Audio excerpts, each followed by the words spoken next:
Alright, let's get started with this game. As I mentioned in the intro video, one of the core systems is the state machine.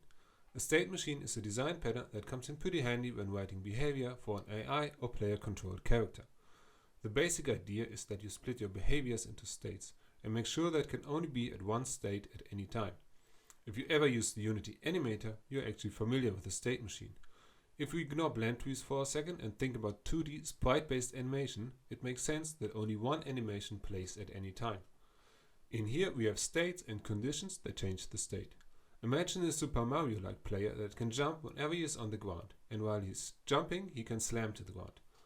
So for example, if the player presses the slam button, we don't need a class and a function checking what state the player is in, we simply let only the jump state check for that input. The Unity animator also offers us the option to transition to a state from any state, which can be pretty useful as well. Maybe Mario is a terrorist wearing a bomb bat that can explode at any time. In this case, we don't want each state to check for it. The state machine or higher state can handle that. I think it is already clear with even an example this simple how a state machine can save us a lot of headaches when our code gets more complex and we have many more states. On top of that, a state machine is much easier to extend with a new state than some lengthy if or switch statements. On a side note, I have actually read a book where a state machine was combined with the Unity animator and the scripts were put into the animation behaviors. That might be good for learning, but it is not very flexible. We are going to write our own state machine from scratch, so let's do that. For all our states, we are going to use a base state that is abstract, so it can't be used directly, but all the actual states can inherit from it. That makes it much easier to implement the AnyState trigger I've shown above. For example, when our cultist runs out of food, he dies no matter what he's doing. We are only going to need 3 functions here, all of them public and all of them virtual, so we can override them in our child class. Enter state, update state and exit state. Now we can make some actual states. For now, let's make an idle state, a work state and an eat state.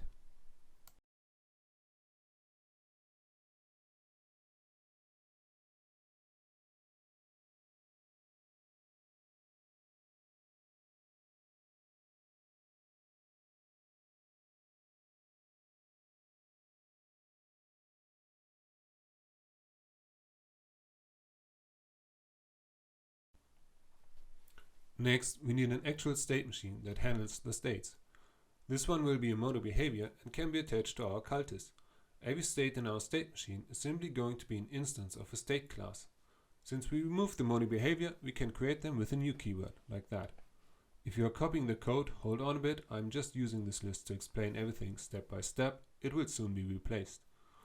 Depending on what goes on inside that state, you could even use a static instance that is shared across all objects that use it.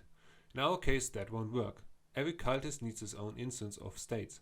For example, the work state saves what exact work the cultist is doing, where that is being done, and so on.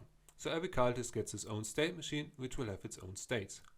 But it's just something to keep in mind when you realize a state doesn't have any dynamic variables in it, you might want to make it static. The main idea here is that the state machine wants the update state function for whatever the current state is and handles the switching between states. When switching, it will call the exit state function on the current state and the enter state function on the new state.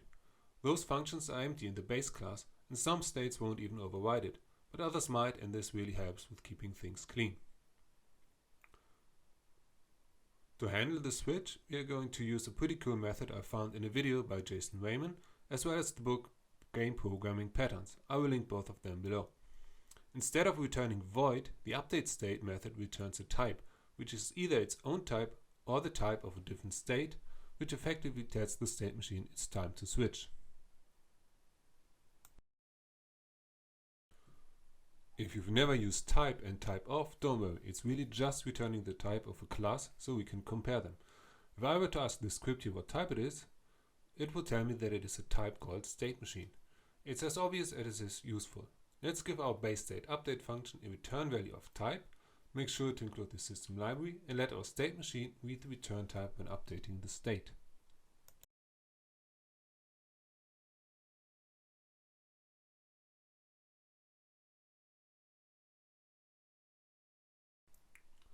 So now we get a type and can see if it is different from our current state. But we don't actually have the new state yet. We only have the type, which is like the class name, but we want to get the instance of a state we created above.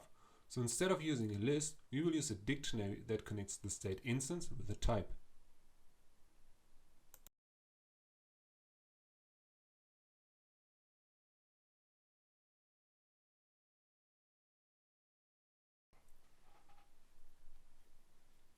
Now the state machine can update the state and switch accordingly.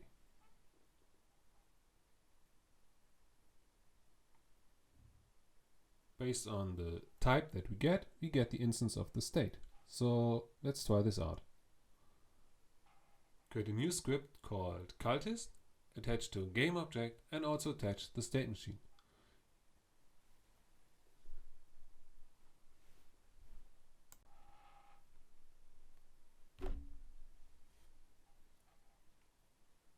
Give the cultist a public bool for testing called getYourAssToWork, and let the idle state check for that bool.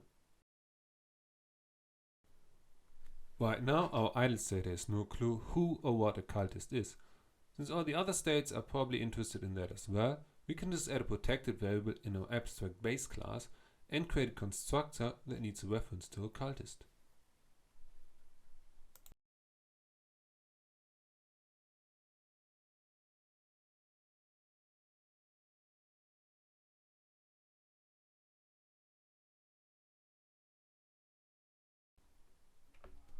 Now we give our child class a constructor as well and pass that reference on. By the way, you can just click on the class name, hit Ctrl and period and choose the generate constructor option.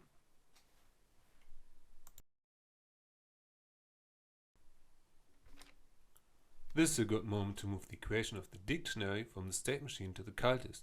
This way we could reuse the state machine for many different objects. The state machine just asks for a reference to a dictionary with states, updates the states and switches between them. This is all this class is ever going to do. The cultist class is the one responsible for knowing which states it is able to be in, so we set up all possible states in a wake and pass it on to the state machine. On top of that, it will tell the state machine which state is the default state. In this case it is the idle state.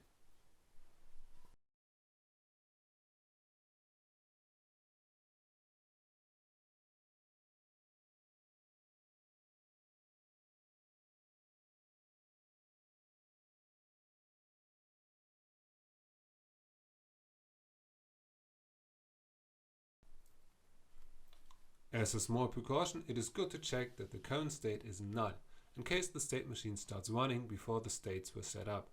This does not happen in this case, but who knows what you're going to use it for later on. As a useful tool, we can also add a bool to print out the state it is currently in for debugging purposes. A state machine makes things a lot easier, but that doesn't mean you won't be wondering why the hell something is doing that right now.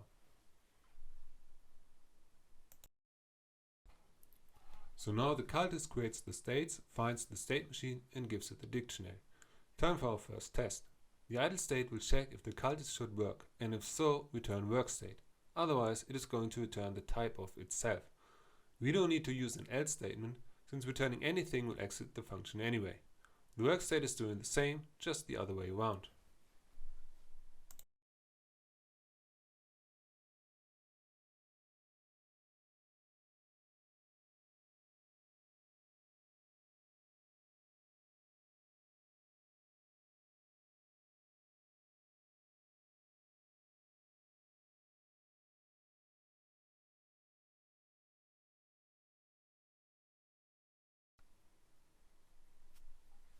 And now, as you can see, every time we switch the bool, the state is going to change. So that's it for now. Let's wrap up this video.